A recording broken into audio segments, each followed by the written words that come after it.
जय श्री कृष्ण दोस्तों। अध्याय 9 में आप सभी का स्वागत है। अभी तक पिछले अध्याय में आपने कर्म योग, ज्ञान योग, भक्ति योग को जाना और आशा है उसे जानना ही नहीं बल्कि आप लोगों ने अपनाना भी आरंभ कर दिया होगा। तो आइए जानते हैं एक नया रहस्य श्रीमद् भगवद गीता में श्री कृष्ण के शब्दों द्वारा। अध्याय 9 में भगवान अर्जुन को श्रद्धा के बारे में समझाते हैं कि कुछ मनुष्यों की श्रद्धा भौतिक सुखों को पाने में इतनी ज्यादा होती है कि वे भूल जाते हैं कि सबका अंत मृत्यु ही है, जिसके कारण वो इस संसार में बार बार अलग अलग योनियों में जन्म पाते हैं। लेकिन यही श्रद्धा वो अगर मुझ में लगाएं तो इस संसार के सुख और मोक्ष दोनों ही प्राप्त कर सकते हैं। श्री कृष्ण बताते हैं इस जगत में सब मुझसे ही विस्तारित है।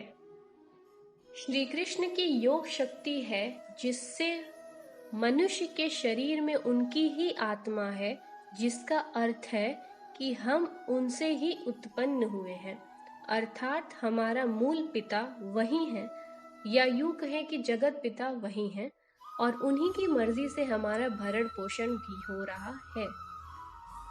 हम कृष्ण से उत्पन्न तो हैं, लेकिन अपनी बुराइयों और कर्मों से उनको मलिन नहीं कर सकते हैं। यह उसी प्रकार है कि जैसे आकाश हवा को अपने से बाहर जाने से सीमित तो कर देता है, लेकिन हवा उस आकाश के दायरे में कहीं भी घूम सकती है। उसी प्रकार हम कृष्ण के दायरे में तो हैं, लेकिन कर्म करने के लिए स्वतंत्र हैं। भगवान कहते हैं, हे अर्जुन, कल्प के अंत में प्रलय द्वारा सब मुझ में विलीन हो जाता है और काल के आरंभ में मैं ही वापस सब रचता हूँ। श्री कृष्ण इसे अपना कर्म बताते हैं और कहते हैं, मैं इस कर्म को बिना किसी भेदभाव के करता हूँ और इससे खुद को बिल्कुल भी नहीं बांधता, बल्कि इसे अपना कर्तव्य मानता हूँ। हमें भी अपने जन्म को स्वीकार करना चाहिए और कर्म करना चाहिए, क्योंकि कोई भी अपने कर्मों से बच नहीं सकता है।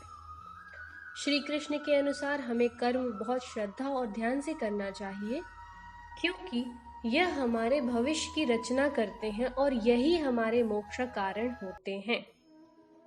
कुछ लोग भगवान को कोसते हैं, हम तो इतने परेशान हैं और दूसरा इतना सुखी है।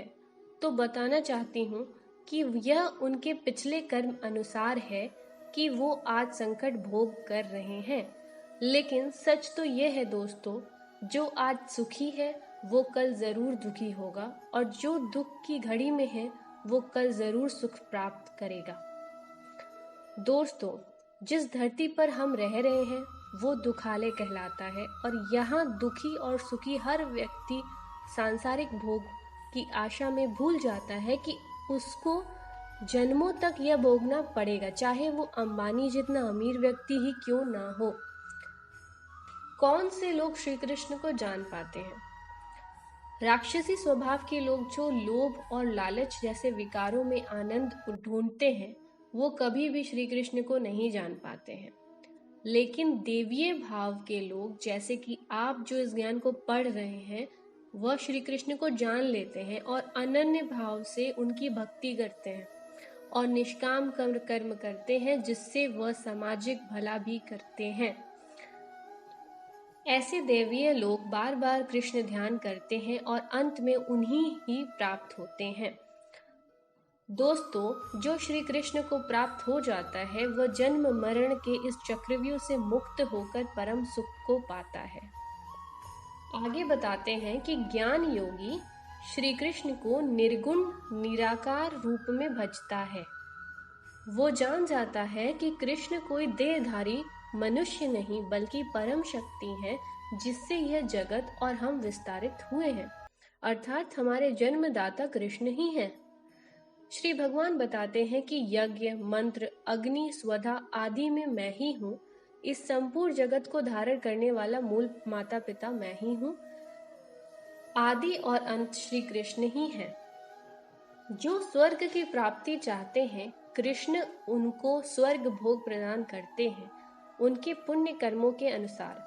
लेकिन यह जानने योग्य बात है कि स्वर्ग का भोग कुछ समय का ही होता है और जो असत, लोभ, लालच, दुष्कर्म, अपना फायदा इत्यादि की कामना करते हैं वो मृत्यु को ही प्राप्त होते हैं।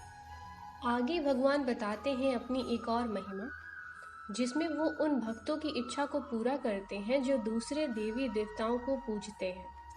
जो व्यक्ति देवताओं को पूजता है वह उन्हीं को प्राप्त होता है और पितरों को पूजने वाला अपने पितरों को प्राप्त होता है। लेकिन यह मनुष्य मोक्ष प्राप्त नहीं कर पाते क्योंकि यह अज्ञानी लोग हैं। यह लोग सिर्फ अपनी कामनाओं की सिद्धि के लिए पूजन करते हैं। दोस्तों, इस अध्याय में श्री कृष्ण यही रहस्य बताते हैं कि अर्जुन, तू मुझ में ही ध्यान लगाकर निष्काम कर्म कर और हमें भी अर्जुन की तरह ही इस जीवन को अपना युद्ध समझकर कृष्ण भाव में व ज्ञान मार्ग पर चलकर पूरा करना है।